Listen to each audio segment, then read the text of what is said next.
Dear Kuya Poy, good day po sa inyo. Itago niyo na lamang ako sa pangalang Janice, 35 years old mula dito sa La Union. Kuya Poy, gulong-gulo na talaga ang isipan ko sa kung ano nga ba ang dapat kong gawin. To cut the long story short, nag-break kami ng boyfriend ko, napakitago na lamang din sa pangalang Dino. Matapos ang 6 na buwan naming relasyon.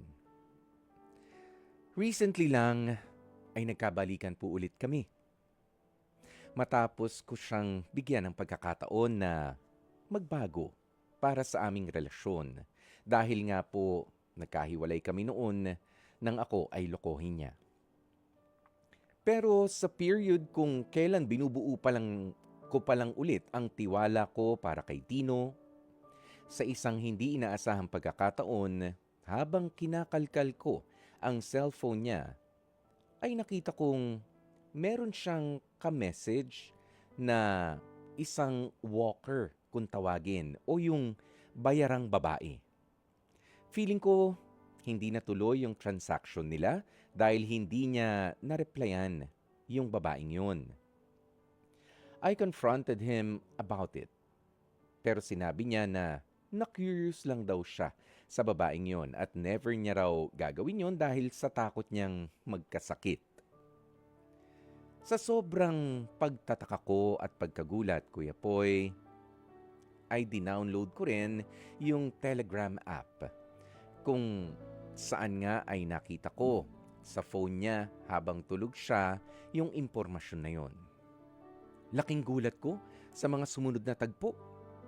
Nakita ko po kasi roon na nakikipag-usap siya sa mga transgender from 2 years ago pa.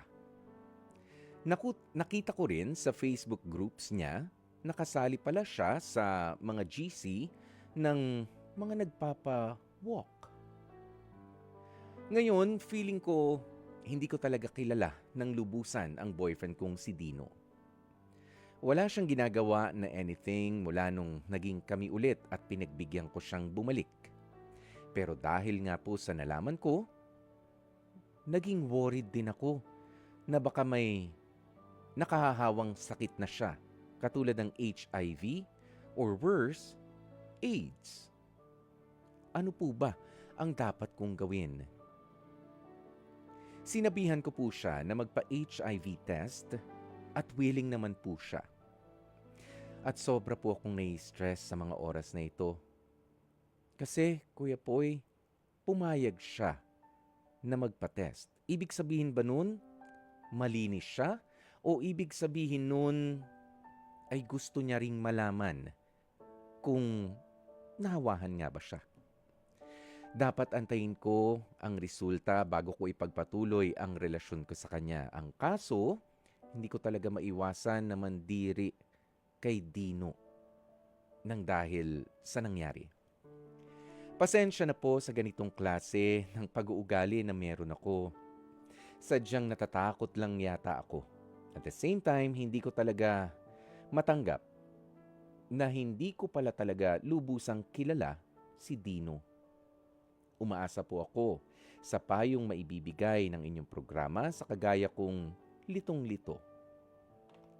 Lubos na gumagalang, Janice. Napakinggan nga po natin ang kwento na ibinahagi sa atin nitong si Janice tungkol sa kanyang boyfriend na si Dino na naging masyadong adventurous sa kanyang buhay at talagang sabi nga ni Janice parang hindi ko na siya kilala dahil nga po doon sa meron pala mga group chat na kinasasalihan at hindi niya alam kung meron nga bang mga sexual escapades na talagang pinatulan itong si Dino ang kanyang binigyan ng pagkakataon ulit na jowa.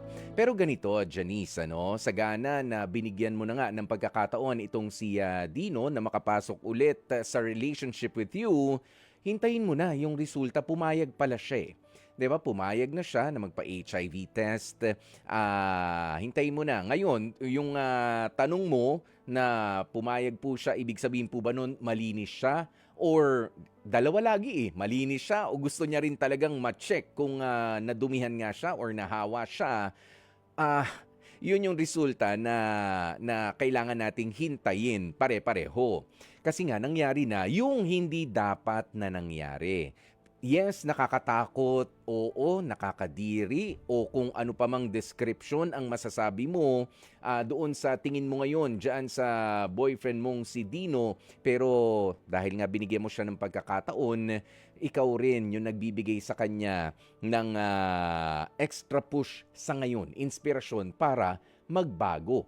Baka natakot din yung tao, 'di ba? Just give him the benefit of the doubt for now. Ayan, pero ito naman din ang sasabihin ko sa iyo, Janice, ano? Kung mas puno na, mas lamang na yung mga duda, tama na. Pwede ka namang umamin dito kay Dino na hindi mo kaya. Pero ang lagi mong iisipin, natulungan mo siya, makapagpa-check siya, nalaman niya na malinis siya, lesson learned yan para sa kanya kung saan ay sinamahan mo siya. 'Di ba? Na ma-check, o sige, nagkamali ka na noon, wag mo na uling gawin ngayon. Pero hindi ko na talaga kayang samahan hindi na kita kayang samahan dito sa journey ng pakikipagrelasyon. Just be honest to yourself. 'Di ba? Kailangan mo ba siyang iwan dahil feeling mo meron siyang nagalaw na ibang babae, na mga bayaran o kung madumi siya?